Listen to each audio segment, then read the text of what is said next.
خلاص خلاص خلاص خلاص.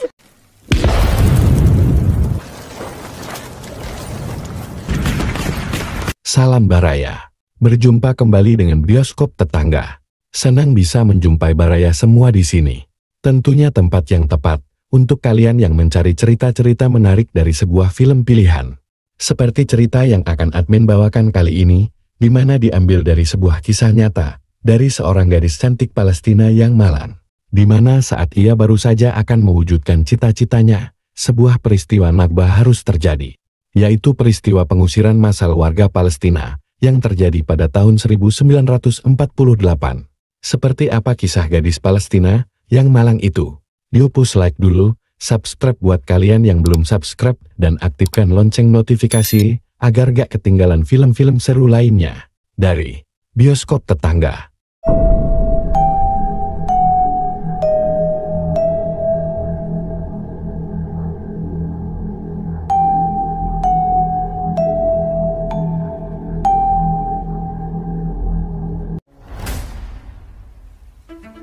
Terinspirasi dari kisah nyata, inilah kisah seorang gadis Palestina yang bernama Farha.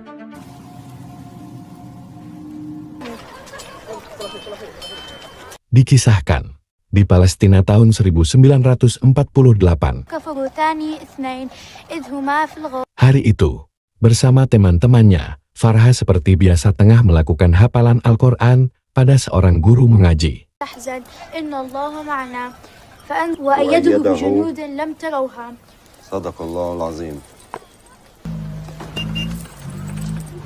Selesai mengaji, Farha kedatangan sahabat kecilnya yang bernama Farida, yang kini telah pindah dan bersekolah di kota.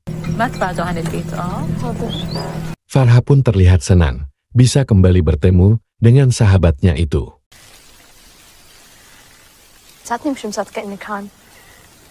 Farha yang ingin sekali bersekolah, ia mengungkapkan keinginannya untuk bisa bersekolah seperti Farida.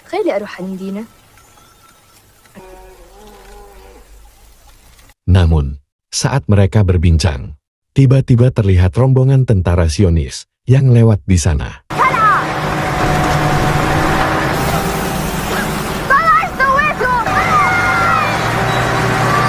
Karena perilaku mereka yang kerap kali semena-mena, anak-anak di sana pun tidak suka atas keberadaannya.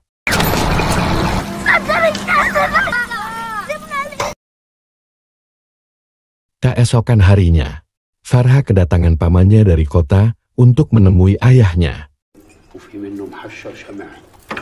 Farha pun membawakan minuman untuk menjamu pamannya itu. Melihat Farha yang mulai dewasa, ayahnya berharap Farha bisa menemukan jodohnya dan segera menikah. Namun, Farha yang masih ingin bersekolah, ia mengatakan kalau ia ingin bersekolah terlebih dulu dan berharap ayahnya bisa mengizinkannya. Namun karena kondisi saat itu, ayahnya masih belum bisa menurutinya.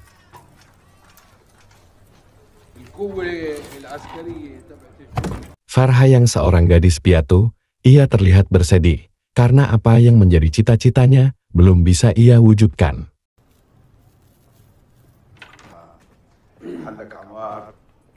Mengetahui keinginan Farha yang begitu kuat, pamannya mencoba membujuk ayahnya untuk mempertimbangkan keinginan Farha.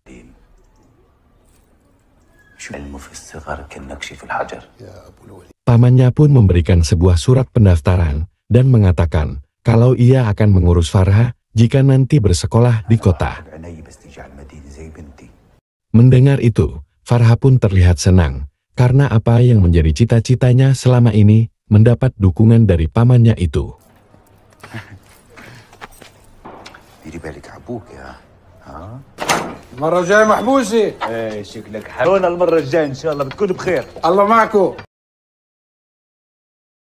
Hingga suatu saat, melihat keinginan Farha yang begitu kuat, akhirnya ayahnya pun luluh dan mengizinkan Farha untuk bisa bersekolah di kota. Mendengar itu, raut kebahagiaan pun terpancar di wajah Farha.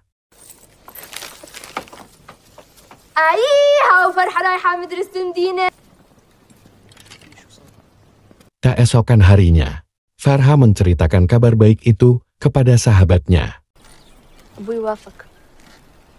Mendengar itu, Farida pun terlihat senang karena kini ia bisa bersama-sama bersekolah dengan sahabatnya itu.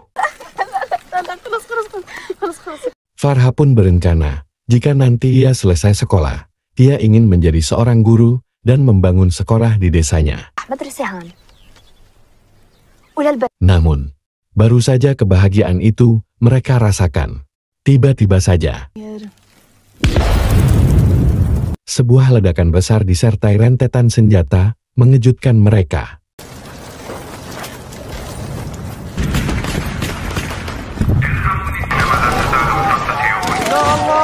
Kepanikan warga pun terjadi, dan di atas pesawat terdengar kalau mereka diperingatkan harus segera meninggalkan desa itu.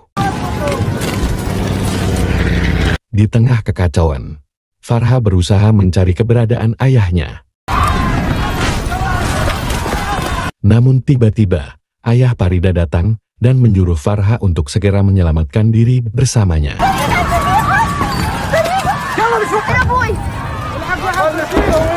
Namun, melihat ayahnya dari jauh, Farha pun segera menghampirinya.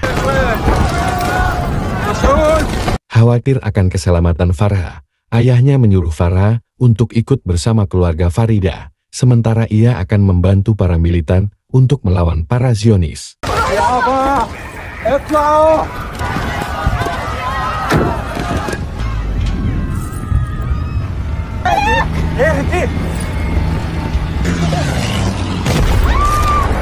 Melihat ayahnya yang sendirian, Farha yang sangat khawatir, ia memutuskan untuk keluar dari mobil dan menemani ayahnya.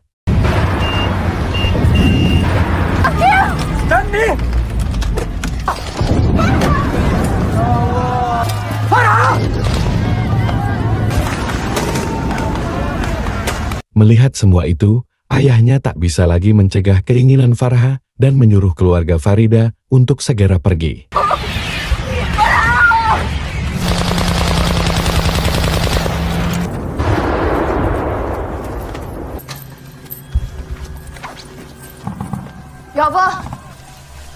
Melihat desanya sudah terkepung, tak ada cara lagi buat ayah Farha selain harus melawannya.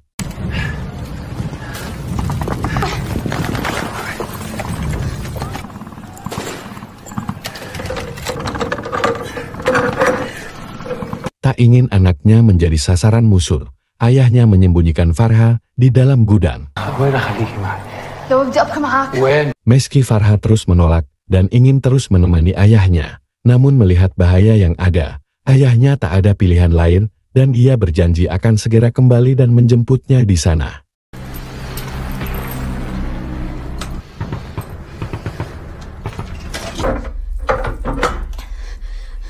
Pintu gudang pun ditutup dan dikunci dari luar, agar musuh tak mencurigainya. Setelah kepergian ayahnya ke medan perang, Farha hanya bisa mendengar rentetan senjata dan pertempuran sengit di luar sana.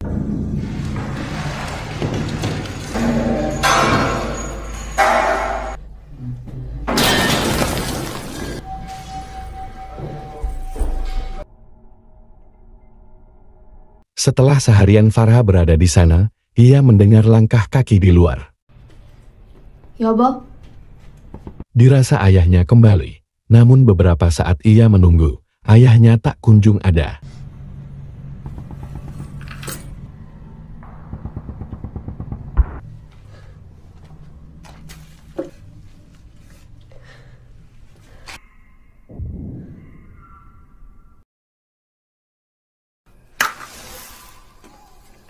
Malam harinya, di tempat yang gelap dan sempit, Farha terus menunggu ayahnya. Yaba? Namun hingga larut malam, ayahnya tak kunjung datang.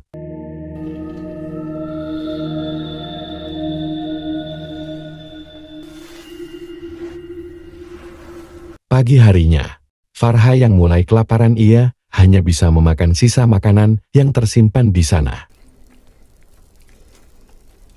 Sementara di luar sana, pertempuran dan bom yang dijatuhkan Zionis masih terus berlangsung.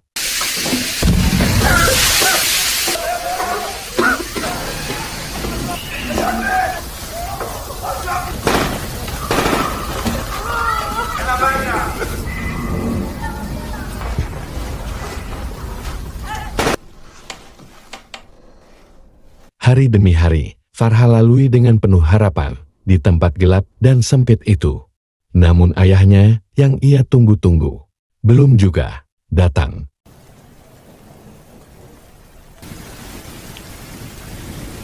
Dan saat hujan turun, melalui lubang kecil di sana, Farha yang sudah mulai kehausan, ia hanya bisa menadah air hujan itu untuk minum.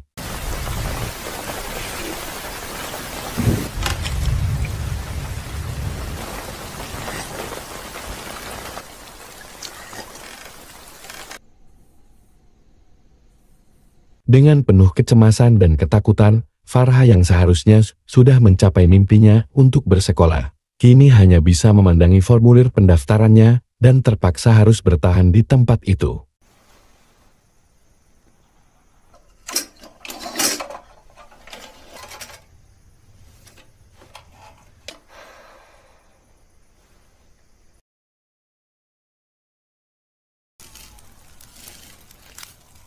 Setelah beberapa hari di sana, ia pun sangat khawatir akan keadaan ayahnya yang tak kunjung kembali. Farha pun mencoba untuk membuka pintu, namun ia masih belum berhasil.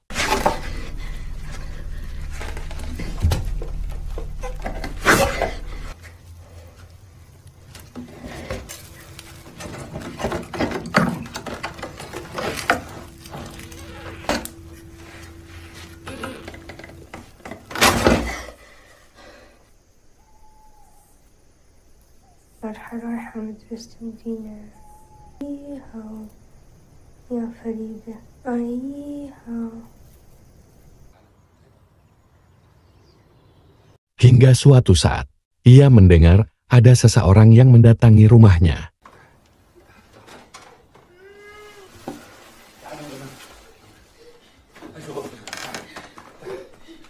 Farha melihat sebuah keluarga bernama Soleh, beserta istri dan kedua anaknya, yang sedang dalam pelarian.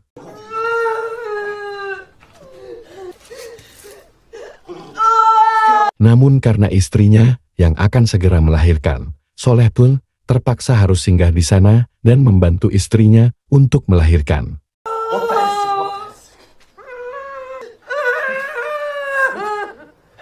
Tak berselang lama, seorang anak laki-laki berhasil lahir dengan selamat, dan ayahnya memberikan nama Muhammad.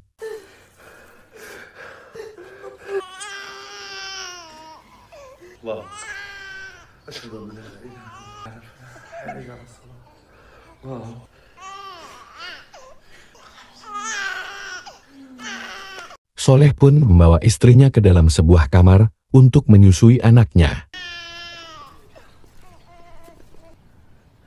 Abu Muhammad! Melihat kesempatan itu, Farha mencoba berteriak dan meminta bantuan.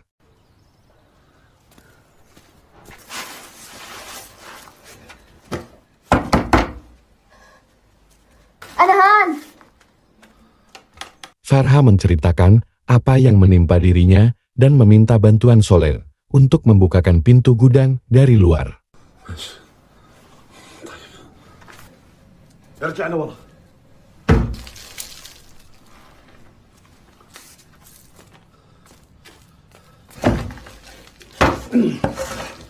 Namun, belum sempat pintu itu terbuka, tiba-tiba terdengar tentara Zionis datang ke sana. Muhammad, wenak? Soleh meminta Farha untuk tenang dan jangan bersuara.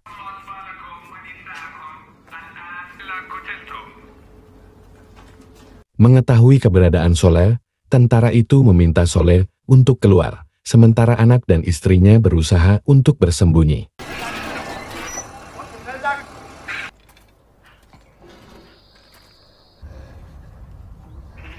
Tentara itu lalu menggeledah Soleh. Di sana juga terlihat seorang pria memakai penutup kepala dan diduga sebagai Sandra yang memberikan petunjuk untuk mereka.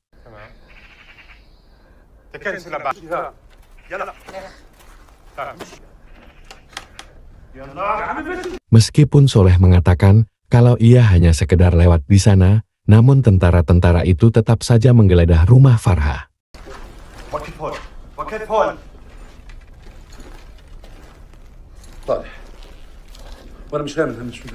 Soleh pun menjelaskan kalau itu bukanlah rumahnya, dan ia kebetulan di sana untuk mencari air minum. Namun tentara itu tak mempercayai Soleh dan menuduhnya menyembunyikan senjata di sana. He's not from here. Melihat tentara yang memperlakukan Soleh semena-mena, pria yang memakai tutup kepala pun kesal dan mengatakan kalau Soleh hanya warga biasa dan bukanlah pejuang di sana. Okay, check.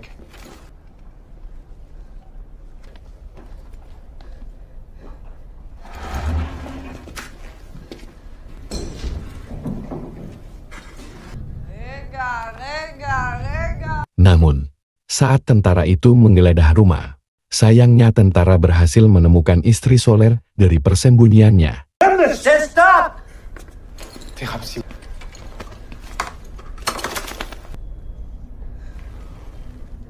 Tentara lalu menggeledah istri Soleh.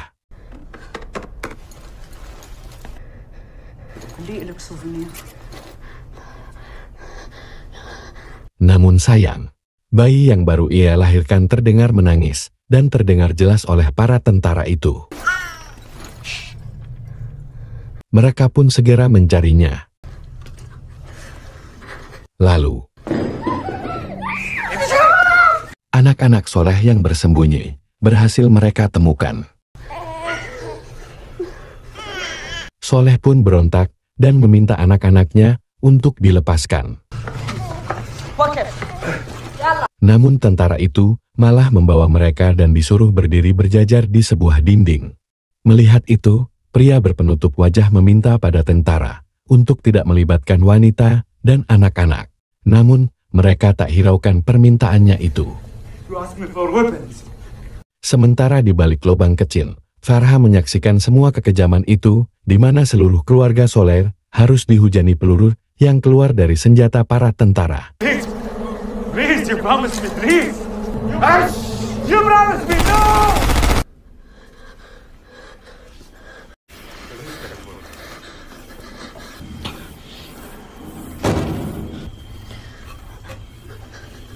Setelah orang tua dan kakaknya mati, bayi yang masih selamat diserahkan kepada salah satu tentara dan menyuruhnya untuk dihabisi.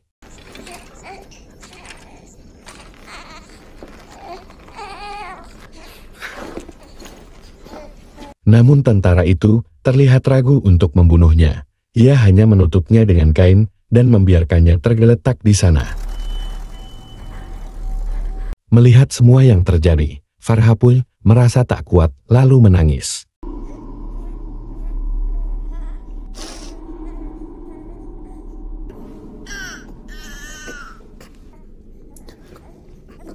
Mendengar bayi itu terus menangis, Farha yang tak tega berusaha untuk membuka pintu itu kembali.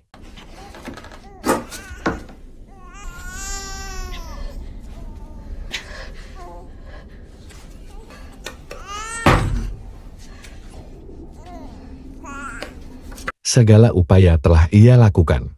Namun, Farha masih belum bisa membukanya.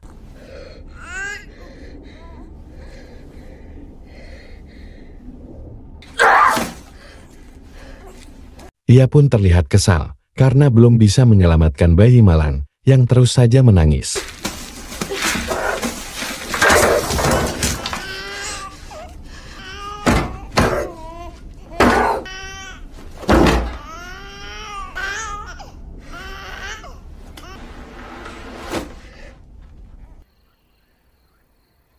Hingga malam tiba, Farha hanya bisa menyanyikan lagu pengantar tidur untuk bayi malang itu di balik pintu.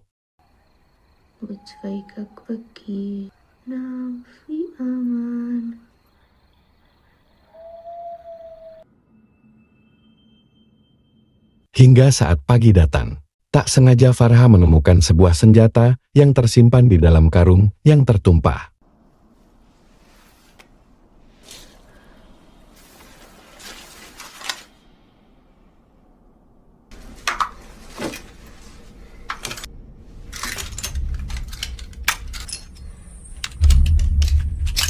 Lalu dengan senjata itu, Farha kembali berusaha untuk membuka pintu.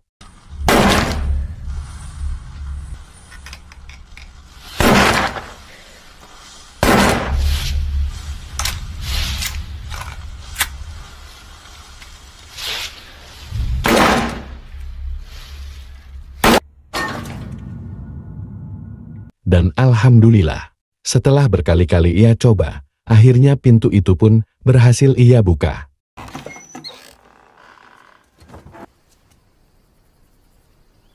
Farha yang sudah terlihat lusuh, ia segera keluar dan melihat kondisi bayi malang itu.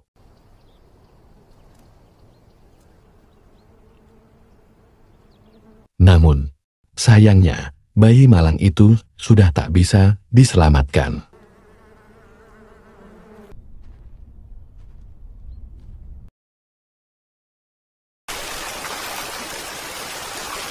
Setelah meninggalkan rumahnya, Farha pergi ke sebuah sungai tempat ia biasa bermain untuk membersihkan diri.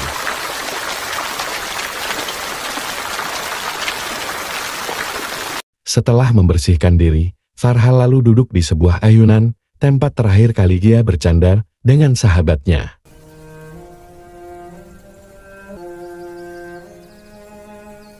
Sambil menatap desanya yang kini telah kosong dan porak-poranda, Farha yang bercita-cita menjadi seorang guru, ia terpaksa harus menunda semuanya dan berharap semua anak di desanya masih selamat.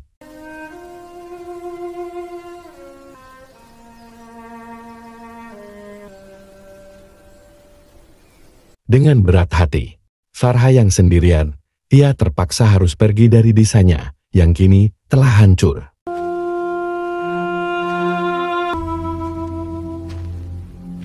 Dan sejak kejadian itu, Farha dikabarkan tak pernah bertemu lagi dengan ayahnya, yang diduga menjadi tawanan dan terbunuh di sana.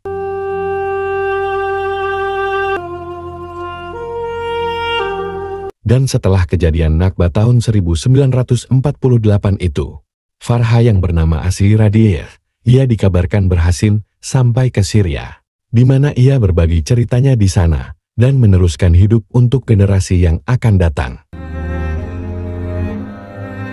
Semoga kita bisa mengambil hikmah di balik cerita ini. Dan ini hanya sepenggal kisah dari sudut pandang Farhan di balik lubang kecil dalam persembunyiannya. Tentunya, admin berharap kejadian serupa tak pernah terulang lagi dimanapun. Dan kedamaian bisa segera tercipta di tanah Palestina, agar anak-anak dan warga di sana bisa tenang dan mewujudkan segala cita-citanya. Akhir kata admin ucapkan terima kasih buat kalian yang sudah menonton hingga akhir. Jangan lupa dukungannya dengan push like, jika kalian suka, subscribe, dan aktifkan lonceng notifikasi agar gak ketinggalan update film seru lainnya dari Bioskop Tetangga.